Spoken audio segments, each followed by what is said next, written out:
ವಿಶ್ವದ 7ನೇ ಅದ್ಭುತಗಳಲ್ಲಿ ಒಂದಾಗಿರೋ ಪ್ರೇಮದ ಸಂಕೇತ ಅಂತಾನೆ ಜಗತ್ ಪ್ರಸಿದ್ಧ ಆಗಿರೋ ಸುಂದರ ಸೌಧ ತಾಜ್ ಮಹಲ್ ಈಗ ಇದರ ಸ್ಥಳ ಸಿಕ್ಕಾಪಟ್ಟೆ ಚರ್ಚೆಗೆ ಕಾರಣವಾಗಿದೆ. ದಶಕಗಳಿಂದಲೂ ಪ್ರೇಮ ಸಂಕೇತವಾಗಿದ್ದ ತಾಜ್ ಮಹಲ್ ಮೂಲತಃ ಶಿವನ ದೇವಾಲಯವಂತೆ. ಈ ಒಂದು ವಾದ ಇದೀಗ ಸಾಕಷ್ಟು ಚರ್ಚೆಗೆ ಕಾರಣ ಆಗ್ಬಿಟ್ಟಿದೆ. ಇದಕ್ಕೆ ಕಾರಣ ಆಗಿರೋ ಅಂಶ ಏನಂತಂದ್ರೆ, ಈಗ ನೇರವಾಗಿ ದೇಶದ ಅತ್ಯುನ್ನತ ನ್ಯಾಯಾಲಯ ಹೈಕೋರ್ಟ್ ಅಂಗಳದಲ್ಲಿ ಈ ವಿಚಾರದ ಬಗ್ಗೆ ಚರ್ಚೆ ನಡೀತಾ ಇದೆ. ಅಲಹಾಬಾದ್ ಹೈಕೋರ್ಟ್ ಕೊಟ್ಟಿರೋ ಆ ಒಂದು ಆದೇಶವೇ ದೇಶದ ಗಮನ ಸೆಳೆದಿರುವಂತದ್ದು. ಹೈಕೋರ್ಟ್ ನ್ಯಾಯಮೂರ್ತಿ ರೋಹಿತ್ ರಾಜನ್ ಅಗರ್ವಾಲ್ ರವರ ಏಕ ಸದಸ್ಯ ಪೀಠ ಪ್ರಕರಣಕ್ಕೆ ಸಂಬಂಧಪಟ್ಟಂತೆ ಎಎಸ್ಐ ಅಂದ್ರೆ ಕೌಂಟರ್ ಅಫಿಡವಿಟ್ ಸಲ್ಲಿಸುವಂತೆ ಅಧಿಕೃತ ನೋಟಿಸ್ ಒಂದನ್ನ ಜಾರಿ ಮಾಡಿದೆ. ಜಗತ್ತು ಕೊಂಡಾಡಿರುವಂತಹ ತಾಜ್ ಮಹಲ್ ನಿಜಕ್ಕೂ ಮೊಘಲ್ ಚಕ್ರವರ್ತಿ ಕಟ್ಟಿಸಿದ್ದ ಸಮಾಧಿಯ ಅಥವಾ ಅದಕ್ಕೂ ಮೊದಲು ಅಸ್ತಿತ್ವದಲ್ಲಿದ್ದ ಶಿವನ ಮಂದಿರವ ಎನ್ನುವಂತ ಪ್ರಶ್ನೆ ಈಗ ಅನೇಕರ ಬಳಿ ಕಾಡುತ್ತದೆ. ಹೌದು, ಹಾಗಾದ್ರೆ ಇದರ ಇತಿಹಾಸ ಏನು? ಯಾಕೆ ಈ ಚರ್ಚೆ ಹುಟ್ಟುಕೊಂಡಿತ್ತು? ಈ ಚರ್ಚೆಯ ಹಿನ್ನೆಲೆ ಏನು?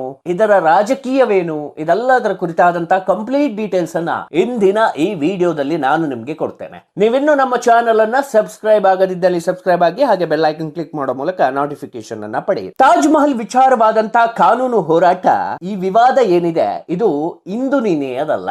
11 ವರ್ಷಗಳಿಂದ ಈ ಒಂದು ಹೋರಾಟ ನಡೀತಾನೆ ಇದೆ. 2015ರ ಜುಲೈ ತಿಂಗಳಲ್ಲಿ 6 ಜನರ ವಕೀಲರ ಗುಂಪೊಂದು ಆಗ್ರಾದ ಸಿವಿಲ್ ನ್ಯಾಯಾಲಯದಲ್ಲಿ ಒಂದು ವಿಶಿಷ್ಟ ಅರ್ಜಿಯೊಂದನ್ನ ಸಲ್ಲಿಸುತ್ತೆ. ಈ ಅರ್ಜಿಯ ಅನುಸಾರ ಅಗ್ರೇಶ್ವರ ಮಹಾದೇವ ತೇಜೋ ಮಹಲ್ ಟೆಂಪಲ್ ಪ್ಯಾಲೇಸ್ ಎನ್ನುವ ಹೆಸರಿನಲ್ಲಿ ಈ ಒಂದು ಅರ್ಜಿ ಸಲ್ಲಿಸಲಾಗುತ್ತೆ. ದೇಶದ ಪ್ರಸಿದ್ಧ ವಕೀಲ ಹರಿಶಂಕರ್ ಜೈನ್ ದೇವಸ್ಥಾನದ ಪರವಾಗಿ ಉಸ್ತುವಾರಿಯನ್ನ ವಹಿಸಿ ಇದಕ್ಕೆ ಶಿವನ ಭಕ್ತರು ಕೂಡ ಕೈ ಜೋಡಿಸಿದ್ರು, ಈ ಅರ್ಜಿಯನ್ನ ಸಲ್ಲಿಸಿದ್ರು. ಈಗ ಅದೇ ತಾಜ್ ಮಹಲ್ ಹಿಂದೆ ಅಗ್ರೇಶ್ವರ ಮಹಾದೇವನ ಮಂದಿರವಿದೆ ಎನ್ನುವ ವಿಚಾರವಾಗಿ ಭದ್ರವಾದ ಐತಿಹಾಸಿಕ ಸಾಕ್ಷ್ಯಗಳಿದೆ ಅನ್ನುವಂತ ವಿಚಾರ ಹೊರಬರ್ತಾ ಇರುವಂತದ್ದು. ಹಾಗಾಗಿ ಇದರ ಮಾಲೀಕತ್ವವನ್ನ ಹಿಂದೂಗಳಿಗೆ ವರ್ಗಾಯಿಸಬೇಕು, ಅಲ್ಲಿ ಮುಸ್ಲಿಮರ ಪ್ರಾರ್ಥನೆಗೆ ಅವಕಾಶ ಸಿಗಬಾರದು ಅನ್ನುವಂತ ಅರ್ಜಿ ಈಗ ಸಲ್ಲಿಸಿರುವಂತದ್ದು. ಈ ಅರ್ಜಿಯಲ್ಲಿ ಅಗ್ರೇಶ್ವರ ಮಹಾದೇವನೇ ಇಲ್ಲಿ ಅಸಲಿಯಾಗಿ ಇರುವಂತದ್ದು, ಈ ವಿವಾದದ ತೀರ್ಮಾನಕ್ಕೆ ವೈಜ್ಞಾನಿಕ ಪರಿಶೀಲನೆ ಕೂಡ ಅಗತ್ಯ ಇದೆ ಅಂತ ವಕೀಲರು ಒತ್ತಾಯ ಮಾಡಿದ್ರು. ಈ ಹಿಂದೆ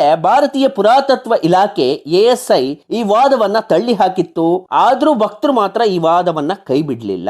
ಏನಾಯ್ತಂತಂದ್ರೆ, ಈ ಹಿಂದೆ 2015ರಲ್ಲೂ ವಕೀಲರು ಹೇಳಿದ್ದು ಅದನ್ನೇ, 2022ರಲ್ಲಿ ಹೇಳಿದ್ದು ಅದನ್ನೇ, ಇದಕ್ಕೆ ವೈಜ್ಞಾನಿಕ ಸಮೀಕ್ಷೆಯನ್ನ ನಡೆಸಬೇಕು ಅಂತ. ಆವಾಗ ಏನಾಯ್ತು ಅಂತಂದ್ರೆ, ಕೆಳ ನ್ಯಾಯಾಲಯ ಈ ಒಂದು ಅರ್ಜಿಯನ್ನ ಸ್ವೀಕರಿಸಲಿಕ್ಕೆ ಒಪ್ಕೊಂಡಿಲ್ಲ. ಆವಾಗ ಹೈಕೋರ್ಟ್ಗೆ ರಿಟ್ ಅರ್ಜಿಯನ್ನ ವಕೀಲರು ಸಲ್ಲಿಸಿದ್ದಾರೆ. ಈಗ ಹೈಕೋರ್ಟ್ ಈ ಪ್ರಕರಣಕ್ಕೆ ಸಂಬಂಧ ತನಿಖೆ ಮಾಡಲಿಕ್ಕೆ ಒಂದಿಷ್ಟು ಅವಕಾಶವನ್ನ ಕೊಟ್ಟಿರುವಂತದ್ದು, ಅರ್ಜಿಯನ್ನ ಸ್ವೀಕರಿಸಬೇಕು ಅಂತ ಕೇಂದ್ರ ಪುರಾತತ್ವ ಇಲಾಖೆಗೆ ನೋಟಿಸ್ ಅನ್ನ ಜಾರಿ ಮಾಡಿರುವಂತದ್ದು. ಸೊ ಹಾಗಾದ್ರೆ ಇತಿಹಾಸವನ್ನ ನಾವು ನೋಡೋದಾದ್ರೆ, ಕ್ರಿಸ್ತ ಶಕ 1155-56ರ ಅವಧಿಯಲ್ಲಿ ಆಗಿನ ರಾಜ ಪರಮಮೂರ್ತಿ ದೇವ ತೇಜೋ ಮಹಾಲಯ ಎನ್ನುವ ಶಿವ ದೇವಾಲಯವನ್ನ ನಿರ್ಮಿಸಿದ್ರು. ನಂತರ ಅಲ್ಲಿನ ದೇವಸ್ಥಾನದ ಸುತ್ತಮುತ್ತಲೂ ಅರಮನೆಯನ್ನ ಜೈಪುರದ ರಾಜ ಮಾನ್ ಸಿಂಗ್ ಮತ್ತು ಜೈ ಸಿಂಗ್ ರವರು ನಿರ್ಮಾಣ ಮಾಡಿದ್ರು. ಆದರೆ 17ನೇ ಶತಮಾನದಲ್ಲಿ ಅಂದಿನ ರಾಜ ಶಹಜಾನ್ ಏನಿದ್ದಾರೆ, ಅವರು ರಾಜ್ ಸಿಂಗ್ ಮತ್ತು ಜೈ ಸಿಂಗ್ ನಿಂದ ಬಲವಂತವಾಗಿ ಈ ಅರಮನೆಯನ್ನ ಕಿತ್ಕೊಂಡಿದ್ರು. ಹಾಗೆ ಅಲ್ಲಿನ ಕೆಲವು ಮೂಲ ವಾಸ್ತುಶಿಲ್ಪದ ಶೈಲಿಯನ್ನ ಇಸ್ಲಾಂ ವಾಸ್ತುಶಿಲ್ಪಕ್ಕೆ ಬದಲಿಸಿ ತನ್ನ ಮೃತ ಪತ್ನಿ ಮುಮ್ತಾಜ್ಗೆ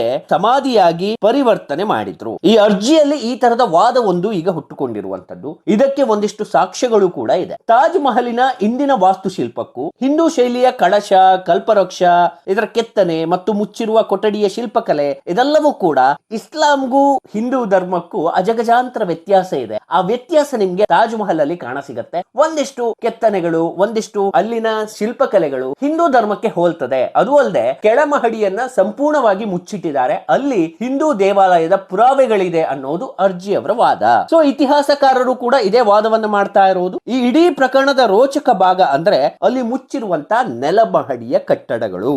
ಇದೇ ವಿಚಾರಕ್ಕೆ ಸಂಬಂಧಪಟ್ಟಂತೆ 2017ರಲ್ಲಿ ಇವರು ಅರ್ಜಿಯನ್ನ ಹಾಕಿದ್ರು. ಮಧ್ಯಂತರ ಅರ್ಜಿಯನ್ನ ಸಲ್ಲಿಸಿ ಅಲ್ಲಿರುವಂತ ನೆಲಮಹಡಿಯಲ್ಲಿನ ಮುಚ್ಚಿದ ಕೋಣೆಯನ್ನ ಪರಿಶೀಲನೆ ಮಾಡಬೇಕು, ಅದಕ್ಕೆ ಕೋರ್ಟ್ ಅನುಮತಿಯನ್ನ ನೀಡಬೇಕು ಅನ್ನುವುದಾಗಿ ಅರ್ಜಿಯನ್ನ ಸಲ್ಲಿಸಿದ್ರು. ಹಾಗೆ ಅದು ತಿರಸ್ಕೃತವಾಯಿತು. ನಂತರ 2023ರಲ್ಲಿ ಈ ಅರ್ಜಿಯನ್ನ ಮತ್ತೆ ಸಲ್ಲಿಸುವಂತ ಪ್ರಯತ್ನ ಆಯಿತು, ಅದು ಕೂಡ ತಿರಸ್ಕೃತ ಆಗ್ಬಿಡ್ತು. ಈಗ ಹೈಕೋರ್ಟ್ಗೆ ಶಿವನ ಭಕ್ತರು ಹೇಳಿರೋದೇನಂತಂದ್ರೆ, ಯಾವುದೇ ವಿವಾದಾತ್ಮಕ ಸ್ಥಳ ಅಥವಾ ಭೌತಿಕ ಹಾಗೆ ವಾಸ್ತುಶಿಲ್ಪ ಲಕ್ಷಣ ಪತ್ತೆ ಹಚ್ಚಲಿಕ್ಕೆ ಕೋರ್ಟ್ ನಲ್ಲಿ ಅವಕಾಶ ಇದೆ ಅನ್ನೋ ರೀತಿಯಾಗಿ ವಕೀಲರು ಶಿವನ ಭಕ್ತರು ವಾದ ಮಾಡಿರುವಂತದ್ದು, ಅದಕ್ಕೆ ಕೋರ್ಟ್ ಸಮ್ಮತಿ ವ್ಯಕ್ತಪಡಿಸಿರುವಂತದ್ದು. ಇದೀಗ ಏನಾಗುತ್ತೆ ಅಂತಂದ್ರೆ ಅಲ್ಲಿ ನೆಲಮಹಡಿಯಲ್ಲಿ ಏನೇನಿದೆ ಅನ್ನೋದ್ರ ಬಗ್ಗೆ ಕೂಲಂಕುಷವಾದಂತ ತನಿಖೆ ಆಗುತ್ತೆ. ಒಂದು ವೇಳೆ ಅಲ್ಲಿ ಹಿಂದೂ ಧರ್ಮದ ಸಂಕೇತಗಳಿದ್ದು ಹಿಂದೂ ಧರ್ಮದ ಒಂದಿಷ್ಟು ಮೂರ್ತಿಗಳು ಸಿಕ್ಕಿದ್ರೆ ಇದು ತೇಜೋ ಮಹಲ್ ಎನ್ನೋ ರೀತಿಯಾಗಿ ಇನ್ನೊಂದು ಮಂದಿರ ಆಗೋದಂತೂ ಕಡಾಖಂಡಿತ.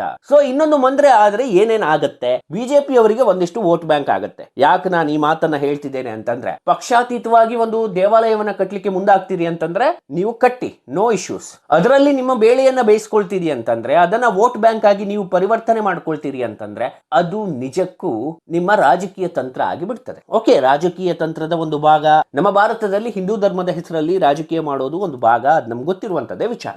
ಆದ್ರೆ ಈಗ ಏನ್ ರಾಮ ಮಂದಿರದಲ್ಲಿ ಆಗ್ತಿದೆ ನೋಡಿ, ಹುಂಡಿ ಕಳ್ಳತನ, ಈ ತರದ ವಿಚಾರಗಳು ಇಲ್ಲಿಯೂ ನಡೆದು ಬಿಟ್ರೆ ಅನ್ನುವಂತ ಕ್ವಶನ್ ಮಾರ್ಕ್ ಈಗ ಅನೇಕರಲ್ಲಿ ಕಾಡ್ತಾ ಇರುವಂತದ್ದು. ನೀವು ದೇವಾಲಯವನ್ನ ಕಟ್ಟಿ ಭಕ್ತರಿಗೆ ಬರ್ಲಿಕ್ಕೆ ಅವಕಾಶ ಮಾಡಿಕೊಡಿ, ಅವ್ರಿಗೆ ಏನೇನ್ ಬೇಕು ಅದೆಲ್ಲ ಕೊಡಿ, ಆದ್ರೆ ನಿಮ್ಮ ಹೊಟ್ಟೆ ತುಂಬಿಸಿಕೊಳ್ಳಿಕ್ಕೆ ನೀವು ದೇವಾಲಯವನ್ನ ಮಾಡ್ತೀರಿ ಅಂತಂದ್ರೆ ಅದು ಹಿಂದೂಗಳ ಅಸ್ಮಿತೆಗೆ ವಿರುದ್ಧವಾದದ್ದು. ಈ ವಿಚಾರವನ್ನ ನಾನು ಯಾಕೆ ಹೇಳ್ತಿದ್ದೀನಿ ಅಂತಂದ್ರೆ, ರಾಮ ಮಂದಿರ ಮಾಡಿದಾಗ ಇಡೀ ಹಿಂದೂ ಸಮುದಾಯ ನಿಮ್ಮ ಸಪೋರ್ಟ್ಗೆ ನಿಂತಿತ್ತು. ಯಾಕೆ ಸಪೋರ್ಟ್ಗೆ ನಿಂತಿತ್ತು? ಎಷ್ಟೋ ವರ್ಷಗಳ ಹೋರಾಟ ಅದು. ಆ ಹೋರಾಟಕ್ಕೆ ಸಿಕ್ಕಂತ ಜಯ ಅನ್ನೋ ರೀತಿಯಾಗಿ ಈಗ ನೀವು ಮತ್ತೊಂದು ದೇವಾಲಯವನ್ನ ಮಾಡ್ತೀರಿ, ಅದರ ಮೂಲಕ ಒಂದಿಷ್ಟು ವೋಟ್ ಬ್ಯಾಂಕಿಂಗ್ ಅನ್ನ ಮಾಡ್ಕೊಳ್ತೀರಿ. ಆದ್ರೆ ಪದೇ ಪದೇ ಈ ವಿಚಾರದಲ್ಲಿ ನೀವು ದೇವಾಲಯವನ್ನ ಮಾಡಿ ಅದನ್ನ ಸ್ವತಂತ್ರವಾಗಿ ಒಳ್ಳೆ ರೀತಿಯಲ್ಲಿ ನಿಭಾಯಿಸಿಕೊಂಡು ಹೋದ್ರೆ ಯಾವುದೇ ತಕರಾರಿಲ್ಲ. ಆದ್ರೆ ಪದೇ ಪದೇ ನೀವು ಹುಂಡಿ ಕಾಸಿಗೆ ದೇವರ ಕಾಸನ್ನ ನೀವು ಬಳಸಿಕೊಂಡು ನಿಮ್ಮ ರಾಜಕೀಯ ಬೇಳೆ ಬೇಯಿಸ್ಕೊಳ್ತೀರಿ ಅಂತಂದ್ರೆ ಅದನ್ನ ಒಪ್ಪಲಿಕ್ಕೆ ಯಾವ ಹಿಂದೂಗಳು ರೆಡಿ ಇಲ್ಲ. ಪಕ್ಷಾತೀತವಾಗಿ ಹೇಳೋದಾದ್ರೆ ಇಲ್ಲಿ ಮಂದಿರ ಆಗ್ತದೆ ಅಂತಂದ್ರೆ ನಿಜಕ್ಕೂ ಖುಷಿಯ ಸಂತೋಷ. ಒಂದು ವೇಳೆ ಅಲ್ಲಿ ಹಿಂದೂಗಳ ಸಂಕೇತಗಳಿದ್ದಲ್ಲಿ ಅಥವಾ ಹಿಂದೂ ದೇವಾಲಯದ ಒಂದಿಷ್ಟು ಪುರಾವೆಗಳು ಸಿಕ್ಕಲ್ಲಿ ಕಡಾಖಂಡಿತವಾಗಿ ಅಲ್ಲಿ ದೇವಾಲಯ ಆಗಬೇಕು. ಯಾಕೆ ಕೇಳಿದ್ರೆ ಅದರ ಹಿಂದಿನ ಇತಿಹಾಸ ಹೇಳ್ತಾ ಇರೋ ಪ್ರಕಾರ ಅಥವಾ ಪುರಾತತ್ವ ಇಲಾಖೆ ಹೇಳ್ತಿರೋ ಪ್ರಕಾರ ಅದು ಒಂದು ವೇಳೆ ಹಿಂದೂಗಳಿಗೆ ಸಂಬಂಧಪಟ್ಟಿದ್ದಾದ್ರೆ ಅಲ್ಲಿ ಮಂದಿರ ಆಗೋದ್ರಲ್ಲಿ ನೋ ಡೌಟ್. ಆಗ್ಲಿ, ಒಳ್ಳೇದಾಗ್ಲಿ, ಆ ಮಂದಿರ ಇನ್ನಷ್ಟು ಪ್ರಜ್ವಲವಾಗಿ ಹೊಳೆಯಲಿ, ಅದಕ್ಕೆ ನಿಮ್ಮ ಕಾಂಟ್ರಿಬ್ಯೂಷನ್ ಇರಲಿ, ಭಕ್ತರ ಕಾಂಟ್ರಿಬ್ಯೂಷನ್ ಕೂಡ ಇರುತ್ತೆ. ಆದ್ರೆ ಆ ದುಡ್ಡಿನಲ್ಲಿ ನಿಮ್ಮ ರಾಜಕೀಯ ಹೊಲಸು ರಾಜಕೀಯವನ್ನ ಮಾಡ್ಲಿಕ್ಕೆ ಹೋಗಬೇಡಿ. ಯಾಕೆ ಕೇಳಿದ್ರೆ ಅದು ಹಿಂದೂಗಳ ಭಾವನೆಯ ವಿಚಾರ. ಈಗ ರಾಮ ಮಂದಿರದ ವಿಚಾರವನ್ನ ಕೇಳಿದಾಗ ಹಿಂದೂಗಳ ಮನಸ್ಸಿಗೆ ಘಾಸಿಯಾಗಿದೆ. ಆ ಘಾಸಿಯನ್ನ ಶಿವ ಮಂದಿರದಲ್ಲೂ ನಾವು ಮಾಡಲ್ಲ ಅನ್ಕೊಂಡು ಒಂದು ಪ್ರಾಮಿಸ್ ಮಾಡ್ಕೊಂಡು ನೀವು ಮುಂದೆ ಹೋದ್ರೆ ಒಳ್ಳೆಯದು. ಯಾಕಂತಂದ್ರೆ ನಿಮ್ಮ ಮೇಲೆ ಅಂತ ದೊಡ್ಡ ನಂಬಿಕೆಗಳನ್ನ ಉಳಿಸ್ಕೊಳ್ಳುವಂತ ಪ್ರಯತ್ನ ಆಗ್ತಾ ಇಲ್ಲ. ಹಾಗಾಗಿ ಜನರು ಕೂಡ ಬೇಸರವನ್ನ ವ್ಯಕ್ತಪಡಿಸ್ತಾ ಇದ್ದಾರೆ. ಒಟ್ಟಾರೆ ಈಗ ಹೈಕೋರ್ಟ್ ಈ ಒಂದು ಅರ್ಜಿಯನ್ನ ಎತ್ತಿಕೊಂಡಿರೋದು ಅಲ್ಲಿ ಒಂದು ಮಂದಿರ ಸ್ಥಾಪನೆ ಆಗುವಂತ ಎಲ್ಲಾ ಮುನ್ಸೂಚನೆ ಸಿಗ್ತಾ ಇದೆ. ಹಾಗಾದ್ರೆ ಈ ವಿಡಿಯೋವನ್ನ ನೋಡಿದ ನಿಮಗೇನನ್ಸ್ತು? ಅಲ್ಲಿ ನಿಜವಾಗಿಯೂ ಮಂದಿರ ಇತ್ತಾ ಅಥವಾ ಇಲ್ವಾ? ಇದರ ಬಗ್ಗೆ ನಿಮ್ಮ ನಿಲುವೇನು ಅನ್ನುವುದನ್ನ ಕಮೆಂಟ್ ಬಾಕ್ಸ್ ನಲ್ಲಿ ತಿಳಿಸಿ.